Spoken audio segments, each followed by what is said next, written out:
Dang. So, apparently there's a rather dedicated individual who's been sending this document to people I know. I've known about Muhammad for roughly 5 years.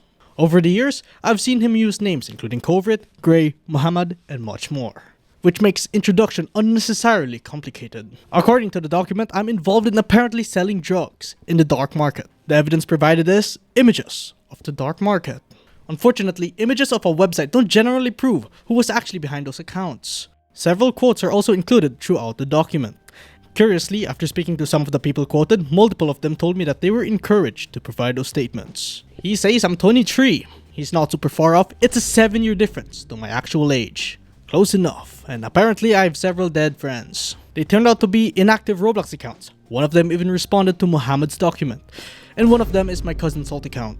He added my supposed IP address and coordinates at the end of the document, none of which are accurate, which is reassuring, mostly because I'd rather have strangers not know where I live. Muhammad's document also includes a section about religious punishments. It presents these punishments alongside accusations made against me, including claims that I've committed crimes. The document even goes further by suggesting that I deserve these punishments and that retaliation against me is justified. Growing up in the Philippines, where the Marawi siege happened in 2017, I do not take language involving religiously motivated violence like that lightly. However, this is not criticism of a religion itself. The issue is using religious reference to justify accusations and threats towards an individual. But then, we get into the more creative sections of the document. Some claims aren't just based on screenshot messages or even evidences. They're just stories. For example, the document claims that I was involved with the Roblox Clan League, a rather interesting claim, considering that I was not involved with the Roblox Clan League. At this point, I'm starting to wonder if there's a version of me living a much more interesting life. Apparently, I'm 23, involved in Roblox organizations that I've never joined, and somehow have enough free time to do all of this, which is impressive considering I still have homework. I also like to talk about someone who has an entire section dedicated to him in the document, TRZIFS, better known as Duke. He is presented as another victim, which seemed important enough that I decided to ask him directly what actually happened. Evening, everybody. You may probably know me as Duke or Mollusk from the COVID document.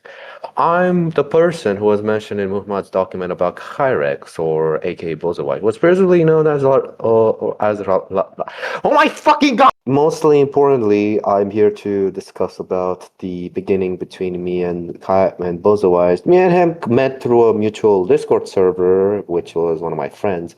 We were both young at the same time and kind of vulnerable, especially me, the one who took more advantage of, and kind of mostly. At that time, we were both 12 and 14, me who was 14 at that time. During this time period where we were friends and we eventually got very close to each other and we started dating. Kind of looking back at it was kind of a bad idea, since most importantly it was extremely toxic between each other, since we were both very vulnerable and extremely toxic between each other. But it got to a point where me and two other people by the name of Proxy and Brother got in a GC and we had erotic roleplay.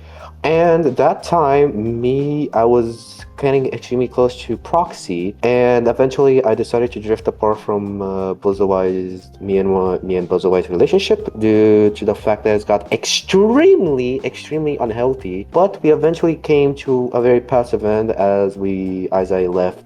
I mean, Bozawai removed me from the Kaiju Paradise clan, so we don't have any we don't start any dramas. And after my breakup with Proxy, I eventually joined Project Colorless, which, Jesus fucking Christ, was a very bad idea because everything was filled with a lot of gore and a lot of illegal stuff. But that's for another video. But the section I want to talk about is the victim story, and after taking a quick look at it, I can say a lot of things is bullshit. Not only Muhammad has fabricated a lot of stuff between me, and he has also framed me. He has also put me under the rug and said that, oh, I wrote all of this, so I don't say I did it, because I had my own experience with Bozawai in the past 5 years I was with him together. So the more serious claim is the exchange nude photo, which is very much false, We never even shared our faces. We never even bothered sharing our faces together. And the and the thing is, I never saw him do any illegal stuff in any voice chats or turn on his camera because we both were kind of young at that time. But today, me and Kyrex are on good terms now. We've been friends for around 5 years, and everything when we both forgave each other from what happened when we were younger. And the reason I'm kind of making this statement is because I don't want people to go and harass me because of shit I did when I was young, very vulnerable after somebody took advantage of me. So yeah, that's all I want to say. Please do not go and harass me or Vozowise for the actions we did when we were very young. His explanation doesn't quite match the version presented in Mohammed's document, almost as if asking people directly is a surprisingly form of fact-checking. So, how did all of this begin? It started back when I chose not to stay in a Roblox group called Project Colorless.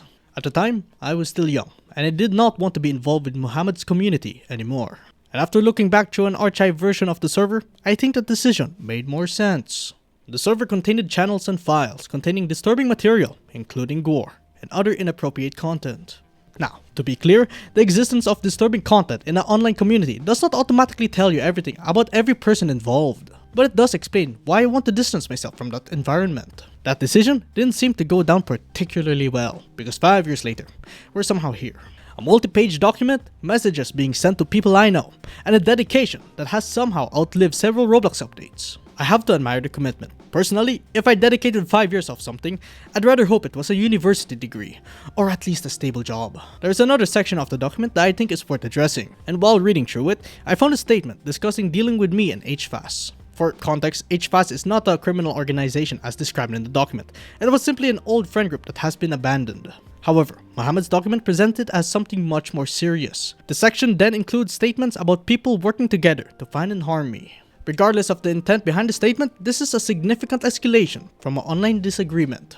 A document that is supposed to present evidence against someone becomes much more concerning when it includes language about retaliation. The interesting part is that this document actually worked. Some of my friends read it, look at the claims, look at the repeating red flags, and blocked Mohammed. Others weren't so skeptical. They read it, believed it, and blocked me without ever asking for my side of the story. And honestly, I don't entirely blame them. If someone hands you an 18-page document full of screenshots and accusations, it looks convincing at first glance. That's the dangerous part.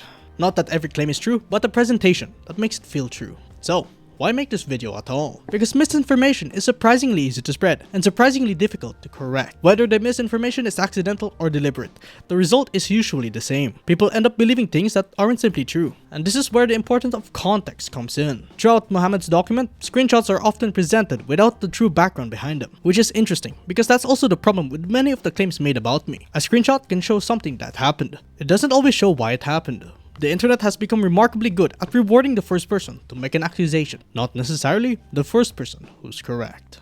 I don't think I forgot about you. Goodbye.